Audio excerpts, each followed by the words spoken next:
And this morning we have with us Jason Williams. Good morning, Jason. Morning, Lisa. Morning to the entire team. Morning to the TDT family. And of course, you're the candidate for the People's National Movement for Yes. Barataria, San Juan. Barataria, San Juan. Yes. So, Jason, what made you decide to leave what I would consider a lucrative career as a media personality, an artist, and so much more to decide to go into politics?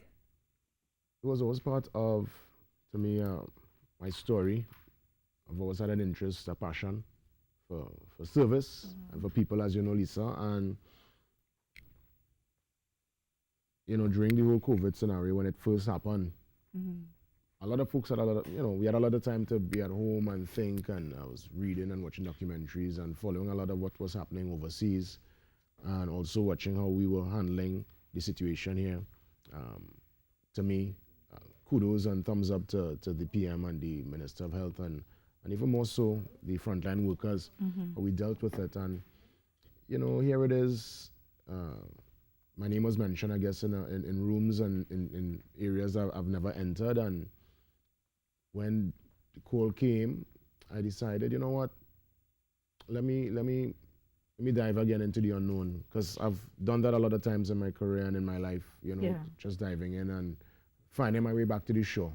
And with people at the center, I'm thinking that this is part of that narrative, part of that story for myself. Yeah. What has the experience been like so far on the campaign? I was saying, wow, Jason, you're looking real tired, but you know, what was it? What's it been like?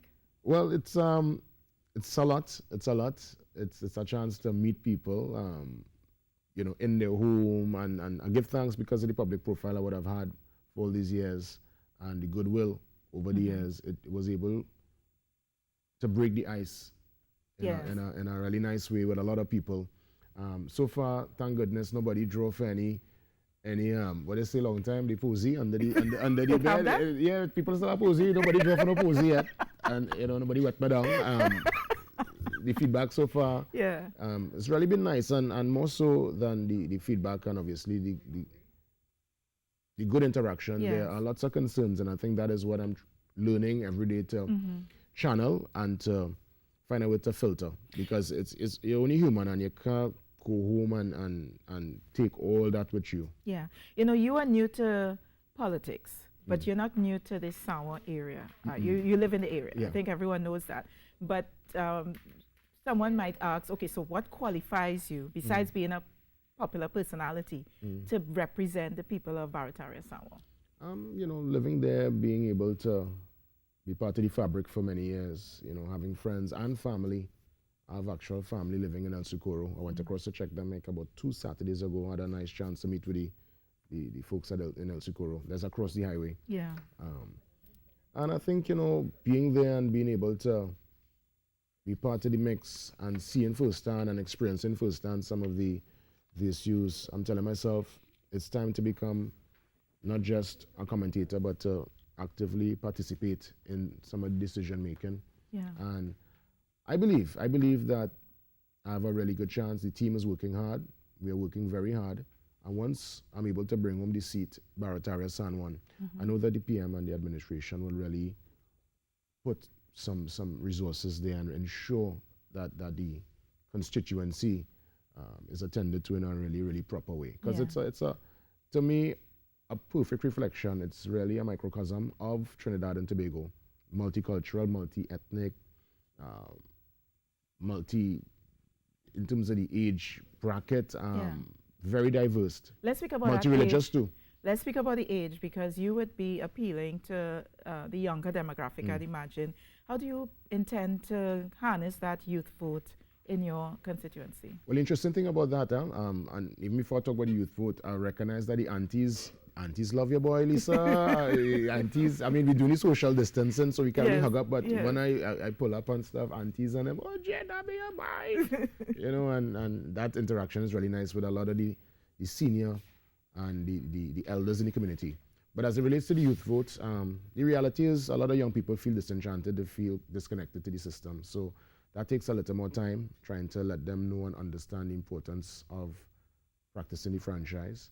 Most of them have this particular perspective as, well, what I'll get from a vote. And I have to let them know that, hey, your vote is your civic duty, and it's not about what you're going to get for it. At the end of the day, you know, yes, policies and plans should be made and implemented with them in mind, but practice your civic duty. It's something that our parents and grandparents would have sacrificed to give us that opportunity, and don't take it for granted. You think they're hearing you though? Yeah, I think, you know, I'm talking in their language. Up to last night, I had to sit down with some guys in El Socorro there, close to Goose Lane, and really engage with them, hear the concerns, listen. Takes a lot of patience, emotional intelligence, conversational intelligence, but more so just to sit down and listen, absorb, and then you give them a different and a fresh perspective and let them know it's not about what I could get for it. You know, we have to, yes, as I said, the system and the government, there should be and will always be plans in place, but we as a people need to have that self-confidence and that strength and know that we could also get up and get for ourselves too. And contribute. Yes. Speaking about the youth, you have a son. How old is he? 14 now. 14? Yeah. When did that happen? Yeah. All right, so is he involved, or what does he think about daddy entering into the political arena? So he was the first person I spoke to actually when you know, the call came, and we had a nice chat that night, and so far I get him involved in not everything, but certain projects like the Helping Hands initiative is something I've been doing with the campaign team and the councillors in the area. What's that? So it's a nice program where we go and while we walk and do the campaign trail, we recognize there are people in the area that would need some assistance with their home in terms of the aesthetics. So we go, help them with the painting, fix up a little floor. We change a guy's back roof already, and you know, my son came along with me for one of those projects, and he had a real good time. He went on a walk with me too. So I don't get him, like, he doesn't come to every single one, but at least I'm giving him a chance to understand the importance of service and the importance of giving back, and for him to see firsthand the disparity sometimes, because Samoa, Barataria, El Socorro, such an interesting place. You will have somebody with a palatial property, something real, as we say, set up nice, and about 2 buildings down, a place that is in shambles. So it's a place where, you know, you see all sides of the spectrum. And I want him to experience that and understand that. This is a question I'm putting out to everyone who sits here. So you come to my door, right? And I'm in between. Why should I vote for you? What would you tell me? What's your vision? I'll let them know that I'm here to reflect your wishes and needs, and I'm here to be accessible, to be visible. Most of what I'm hearing, and this is for everybody listening, people, and it's something I've known to being in media for many years, people are saying, well, boy, we only see you here once every 5 years, boy, we won't see you again, and I really want to break that mold. I've told myself, regardless of what happens on the 10th, I'm going to walk, at least try to walk in all the areas, and still say thanks, still say respect. Because I think people not asking for stuff that is far-fetched. Nobody, as I said in a previous interview, nobody wants an airport in Equazi, you know. It's not that kind of out-of-the-box far-fetched plan, but people want accessibility. They want to be able to see the MP, to have that rapport. And more so, they want the MP to have a listening ear and to just sometimes just be there for them. And I think that's the role. But you know, you're going to get a request for things like roads and infrastructure and that sort of thing as well. And yesterday we had Adrian Leons on, and someone actually sent in a request while he was on air talking about, you know, fixing of the roads and so on. And he was speaking about sustainability, independent sustainability, because of the challenge of allocating resources within the constituency. Have you given thought to anything like that in terms of should you become the next MP for the area, plans with regard to how to develop sustainability within your constituency? I know local government plays a major role in terms of sorting out some of the issues people would have, the daily issues with roads and drainage. So far I've been able to forge a really beautiful relationship with the councillors in the area, Jody Johnson, Kimberly Small, Kwesi, even the corporation. I've had a chance to meet with their chairman, Mr. Roberts. So, you know, plans are on, there's always ongoing work happening in the constituency. As it relates to sustainability, I want to actually bring a certain energies, bring back certain cultural and sporting initiatives to the area. I know that it can't happen immediately because of the COVID protocols and the gathering restrictions.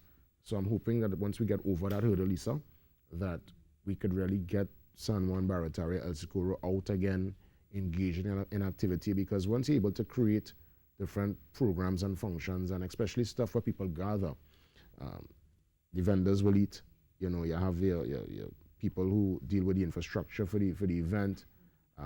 We could bring out talent, you know, and we could do tournaments.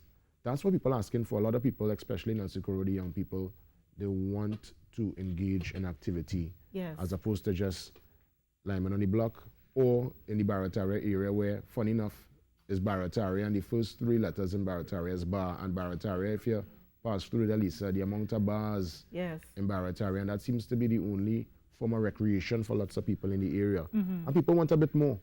And it's, I think, for me to use my network in entertainment, in media, and now in the political realm to make these things happen and marry these elements. That's at least my vision. I've heard that you've been involved in community work, community service. I think you did stuff with the prisons. Yes. You want to tell us a little bit more of your community? Well, I would have done that stuff very quietly over the years, you know, in terms of the prison outreach, and, well, you know, always a feature address in a graduation. If I'm invited, I'll always go. You know, we used to visit a home there in Diego Martin.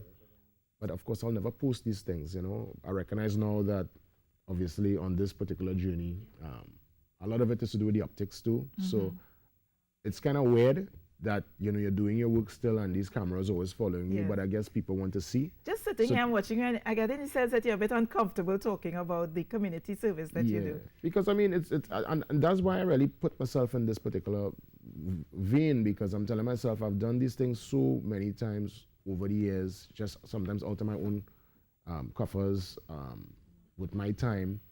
I'm thinking I could do this on a bigger scale and really create a different narrative and a different legacy for my name.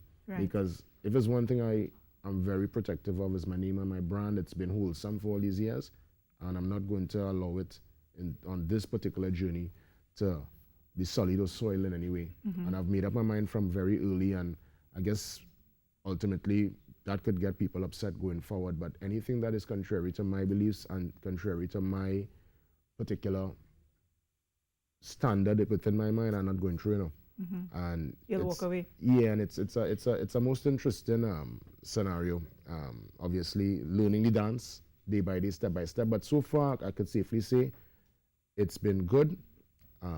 I've told myself every day, once I'm able to help somebody, and my name don't call no bacchanal within the same media that I come from, it's a good day. And that's my standard going in. It might be simplistic, but that is my mantra. Every day I could help somebody or help a couple of people, and my name don't call in no follies. Yes. It's been a successful day. All right. Well, you ready to face the wheel? Yes. All right. The wheel. You sound like you come ready to face the wheel. Yeah. Well, I see Leon sing yesterday, so my boy Leon sing, so I don't know anything, you know. Well, Rockers will tell you what's going on. Nice. All right, G. So this morning we have the wheel, right? It's very simple. You have 4 options. You spin the wheel, whichever option you get, I'll go explain it to you. All right. So when you're ready, take your spin. We're going to get to know Jason Williams a little bit more this morning. But you know, what I realized though yesterday, we didn't actually tell the viewers what it is. So we should tell them what is on the wheel. Okay, so on the wheel we have the fitness challenge. I mean, you all know what the fitness challenge is. Carrie used to do it all the time, right? The Kaiso karaoke, well, you saw that one yesterday in full swing with Adrian Leons. Know your place. Yeah. This is for all the candidates who are going up for particular areas. You need to know your area. Yeah. So we have a bunch of questions that we're gonna ask you about your place if you happen to fall on this one. All right. And pick a side as you know, you have options. So I'm gonna give you a bunch of questions with 2 options, you pick one. All right. Nice. Right? All right. Easy stuff. I'm watching this wheel, boy. Now I can spin, sure. What kind of Pepsi? I feel you were trying to vote But it's not so Pepsi after all, you know, because it's not so Pepsi because get a good spin. Yeah. Get a good spin. So we'll know your place. Know I your was place. hoping we get a karaoke from Jason, you know. I mean, Jason is a road march title holder. I don't understand. We know he could sing. We know that. But, Jason, can you direct me to the San Juan Map taxi stand? In terms of... In Port of Spain. Where do I go to in Port of Spain to get to Sawa? So that's right next to the media house there, the OCM folks, right? You know, I do know them The street names. But right there from the promenade, right, literally, between that This one and the other it's a pharmacy. Well, at least we used to have one. It's at a Hawk and Spit bar back in the day. right there next to our friends at OCM. Nice. I want to call them up and think right. Yeah. All right. Can you direct me to the community center in Sawa? The community center in Sawa. It's a one down in Lisol.